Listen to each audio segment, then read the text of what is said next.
Welcome to the deep dive. Today, we're cutting straight to the core of something pretty fascinating, I think. It's the complex, often hidden realities behind musician reunions. You know that feeling, right? That rush of pure nostalgia when your favorite band says they're getting back together. It's a chance to relive cherished memories, maybe even make some new ones. It's this really powerful pull.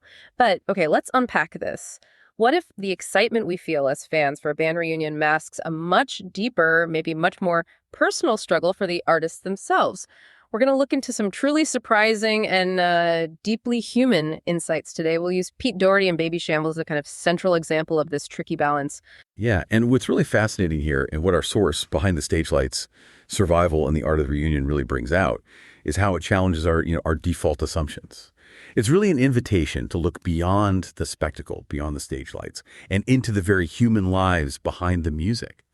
So our mission for this deep dive is essentially to pull out these crucial nuggets of knowledge from this piece, to try and fully grasp the often unseen human cost of performing, the powerful myths we kind of build around artists, and ultimately the huge importance of prioritizing well-being, even when everyone wants a show. And that feels like such a critical mission right now. So let's dive right into a moment that really shows this vividly. The article highlights Pete Doherty's initial, pretty stark refusal to reform Babyshambles. Now, anyone who's followed his career knows his struggles, his very public struggles with addiction and, well, of life lived on the edge. They're not exactly secrets. But this piece points out that his refusal wasn't just another headline grab. It felt, and I quote, so human, so fragile, and so real. We often see musicians, especially those who've navigated that whole chaotic rock and roll thing, as these almost untouchable figures. Yeah, like they can survive anything. Right. They go to rehab, they bounce back. It's almost part of the story we expect. But what happens when the risk of relapse is just too big? What happens when playing music with old friends actually means stepping back into a fire you've barely managed to escape? Well, this deep dive makes it incredibly clear that for Pete, this wasn't some vague worry. The risk was explicitly tied to addiction, to dangerous patterns, and to the possibility of slipping back into a life he has been fighting so hard to leave behind. Mm-hmm. And what's really rare, I think, and powerful here is that level of honesty. It's raw. Most bands facing these kinds of internal conflicts, they'd quietly put out a statement about creative differences or maybe scheduling issues. Oh, absolutely. The standard lines. Exactly. But the truth here was just unvarnished. Intensely personal. And it wasn't just about Pete himself either. The source actually details a specific and deeply concerning dynamic. It mentions Mick Whitnall, too, about their unhealthy influence on each other, about the way being in the same room could pull them back into old patterns. Mm-hmm. That kind of self-awareness and then having the courage to actually say it out loud publicly, that's huge, especially in an industry that's so often built on projecting this image of invincibility. It really highlights how the band environment itself, with all its history and dynamics, can become a really potent trigger, a dangerous one even. And that's something often underestimated by people looking in from the outside. That's a really powerful point about the band as a unique environment, a trigger point. And it raises an important question for all of us, really, beyond the stage lights. Think about those times in your own life when external expectations, what other people wanted, clashed with your own well-being. How often have you maybe felt pushed to do something or step back into a situation just because others expected it? Or maybe ignored your own limits, your own gut feeling, only to end up feeling worse off? Our source reminds us quite simply that even our heroes have limits, and sometimes respecting those limits is the bravest thing they can do. It's a pretty profound lesson, I think, in understanding and just holding on to personal boundaries, whether you're a rock star or just, navigating daily life. Right. And Pete's struggle here, it really throws this broader, almost romanticized idea we have about the rock and roll lifestyle into sharp focus, doesn't it? This really shifts how we might think about that whole image. I mean, we've all heard the stories, haven't we? The trashed hotel rooms, the legendary nights, the wild tours where nobody quite remembers how they survived. Oh, yeah, mythology. Exactly.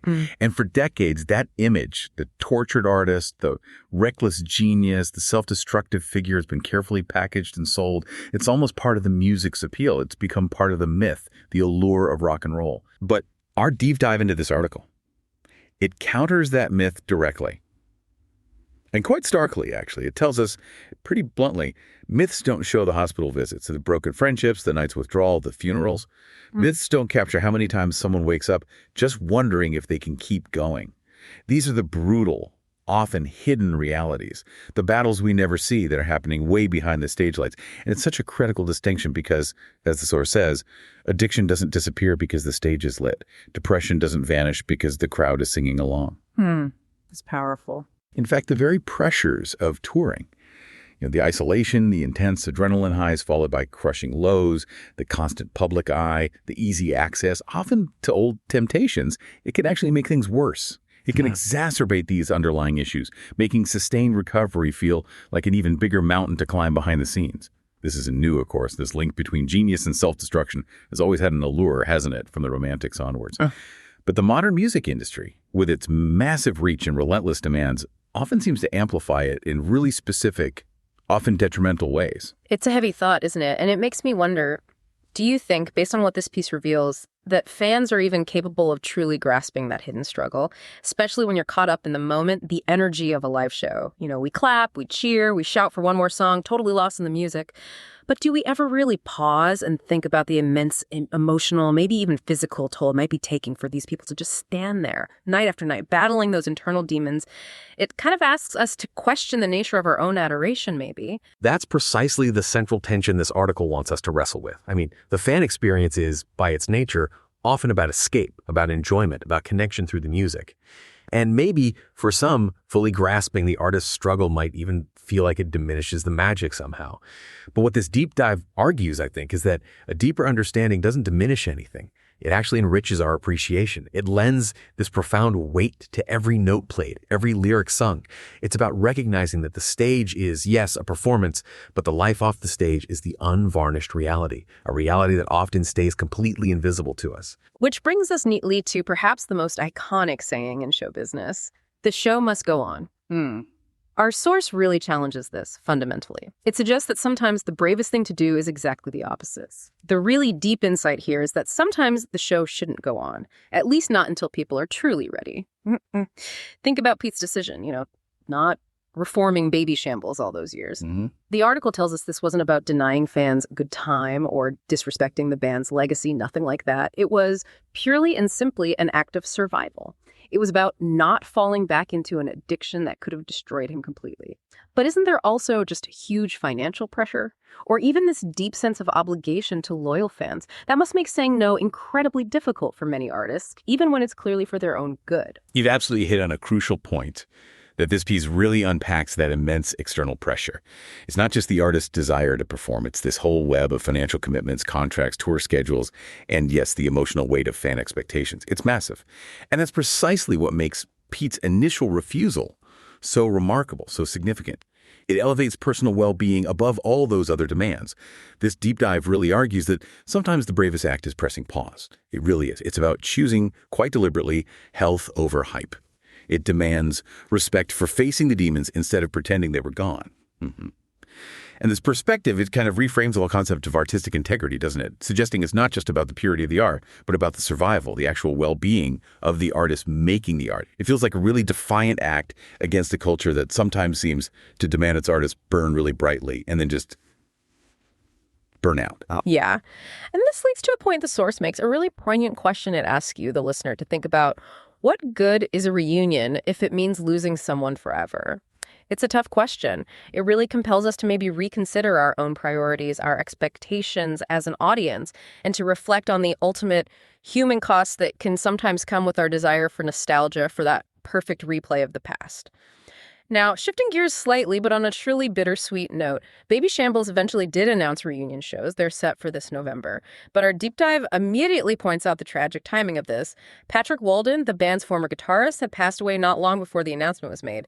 That's Hunt's about. Well, that's truly heartbreaking. How does this tragic timing, as the source describes it, how does it kind of redefine what a reunion can even mean for the band and for the fans? Oh, it's just a profound and devastating layer to the whole story, isn't it? This event carries such a heavy implication, one that's deeply rooted in the human experience, really. The article reflects on this, saying, "We wait, we hesitate, we tell ourselves there's always another day to fix things, but sometimes that chance never comes." So the reunion happens, but, as the source points out, it happens not with all the people who built those songs. You can only imagine the emotional, the psychological impact on the surviving members. Grappling with grief and the joy of playing together again, it must be immense. Yeah, absolutely. And this experience, it forces us, and it certainly forces the band, to redefine the very nature of what a reunion is. This piece wisely suggests that reunions aren't about recreating the past perfectly. That's not the point anymore. They're about finding whatever pieces are left and making something new out of them. It signals an evolution, a continuation maybe, rather than just repeating a moment frozen in time. So the act of getting back on stage, especially after such a loss, becomes more than just a performance. It's almost like a living memorial, a testament to what endures, but also to the fragility of time itself. It definitely challenges that desire we sometimes have for perfect recreation, doesn't it? It suggests that growth and change, and yes, even loss, are just inherent parts of any artistic journey that lasts. And it makes those new pieces, those evolved connections, maybe just as valuable, if not more so. It kind of asks us to embrace the present reality of a band, flaws and all, rather than just clinging to some idealized version of the past. So, as we bring this deep dive to a close, what a profound shift in perspective we've hopefully explored. When Babyshambles steps back onto that stage this November, maybe the cheer from the audience, armed with this deeper understanding, will be not just for the music, but for the fight it took to get there. Maybe it'll be a celebration marked by respect for the honesty of saying no until the time was right, and for the enduring spirit that brought them back, even though they're inevitably changed. Yeah, and if we connect this to the bigger picture, this whole deep dive into the source, it really leaves us with a provocative thought to carry forward, I think. It's this idea that every chord, every lyric, every shout into the microphone is heavier than it sounds, because it carries not only the history of a band, but the survival of the people who made it. Oh, and this raises an important question for you, the listener, doesn't it?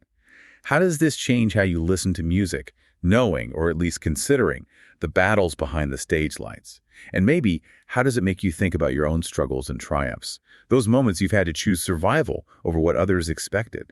The courage it takes to redefine your own path. So what does this all mean for you? Ultimately, maybe it's about learning that music is a gift, but musicians are people. People who struggle, who fall, who get back up, and who sometimes need to walk away just to save themselves. It's a powerful reminder, I feel, to look beyond the surface, to respect the journey, their journey and ours, and to truly understand the depth of what we admire, both in our heroes and maybe even in ourselves. Thank you for joining us on this deep dive.